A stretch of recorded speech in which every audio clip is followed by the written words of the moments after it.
Hey, girlfriend, you know who you are. You have big, big dreams.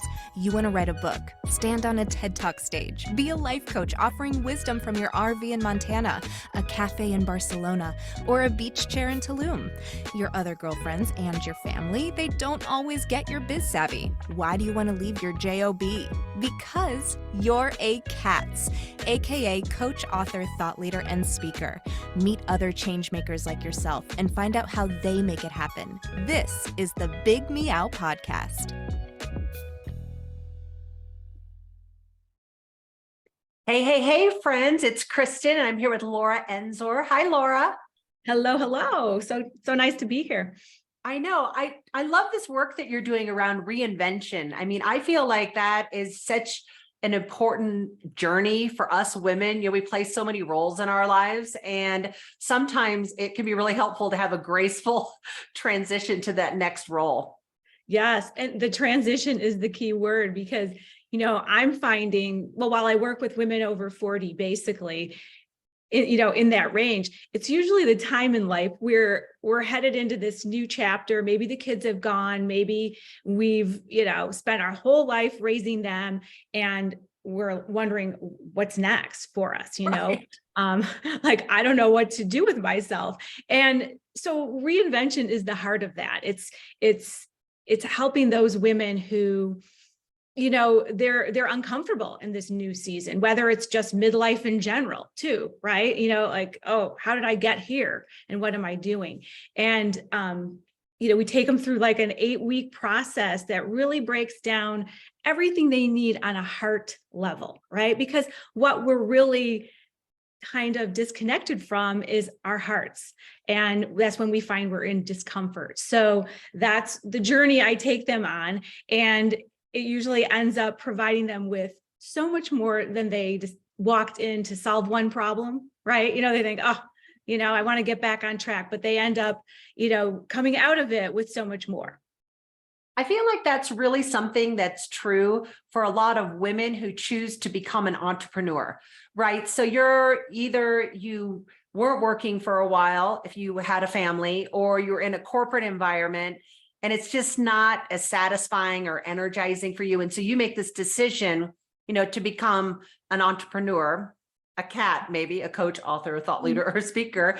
And then you got to go dig deep and figure out, who am I and how am I going to show up in this new role? Can you give some advice to anybody who's contemplating making that change? Well, I always like to say the mindset that got you to this point in life, and you find yourself kind of like, uncertain, feeling unfulfilled, or any of those feelings, you need a new mindset to make the second half of your life the best half. And it's starting with peeling back all those layers. We have all these, I call them lies, we've told ourselves all our lives. And, to really step into a soul satisfying kind of experience with, meshing your work and your life, it really needs to be attacked from a heart level. And that's, like I said before, that was the missing piece. You get caught up in all the to-dos, all the things you need. Maybe you're doing work and you're raising a family at the same time, and there's no time for you. And that you never figured yourself in the equation is, what it comes down to. So, yeah. Do you have like a life philosophy that pulls you through? Well, it's kind of a new one. I mean, new in the last, since I've been coaching, and good enough is good enough. And that's coming from, and I'm borrowing this quote from Brene Brown, a recovering perfectionist and an aspiring good enoughist. I love that. So that's kind of how I see myself. Yeah. Because, I was like the superwoman. For 28 years, I was a fitness professional, and, I did everything 110%. Right. It was, that's how I did it. And, there's a lot of gifts in perfectionism, but mine came at a cost, and the cost was my health. So by the time I turned 50, I was diagnosed with a chronic illness. And, that's how I had my wake up call, like, wait a minute, I was always able to get myself out of a stuck place. I always knew how to do it. I felt so in control of my life. And this time I couldn't dig myself out at all.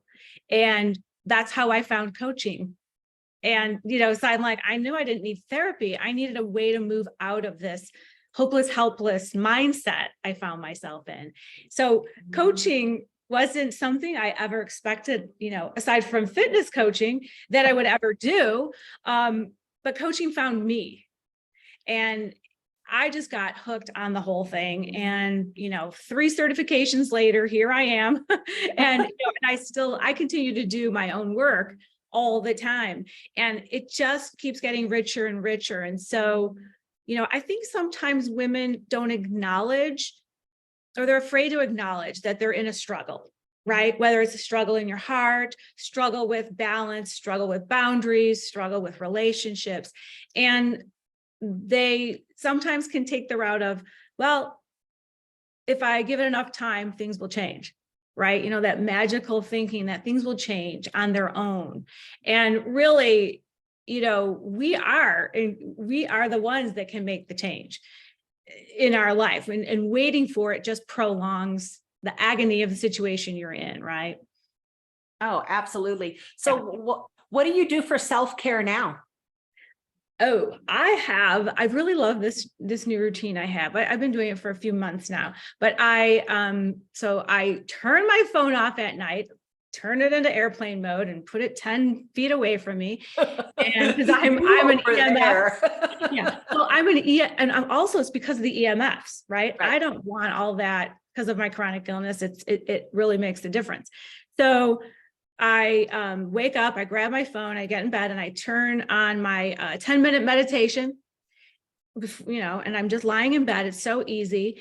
And then, I get up, have my tea, and I start thinking about, am I posting today? What am I doing? I get that going. And then I go to the gym.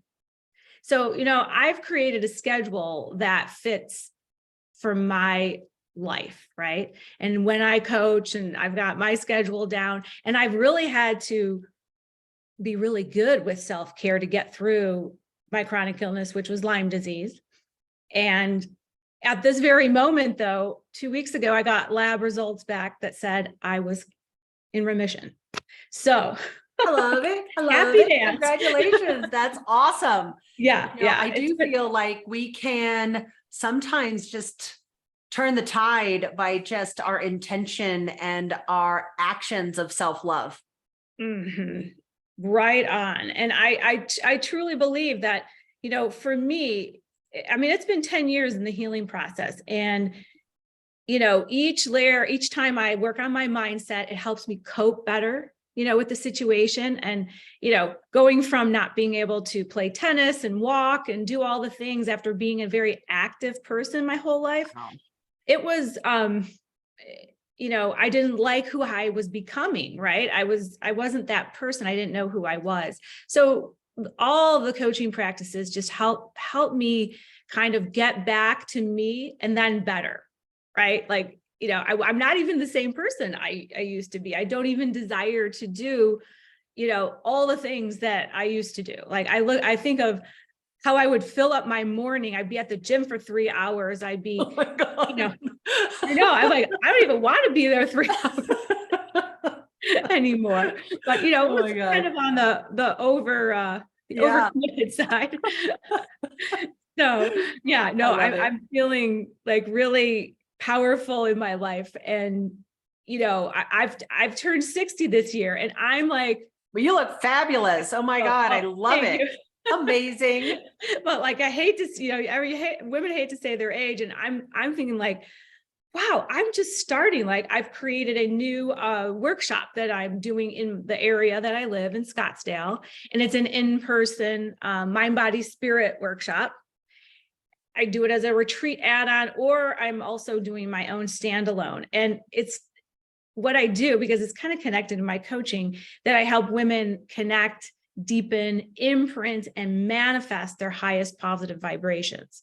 So I kind of leverage my fitness training, my choreography skills, because I went to school for dance performance in college. So I kind of meld that with my coaching experience to create this unique kind of workshop.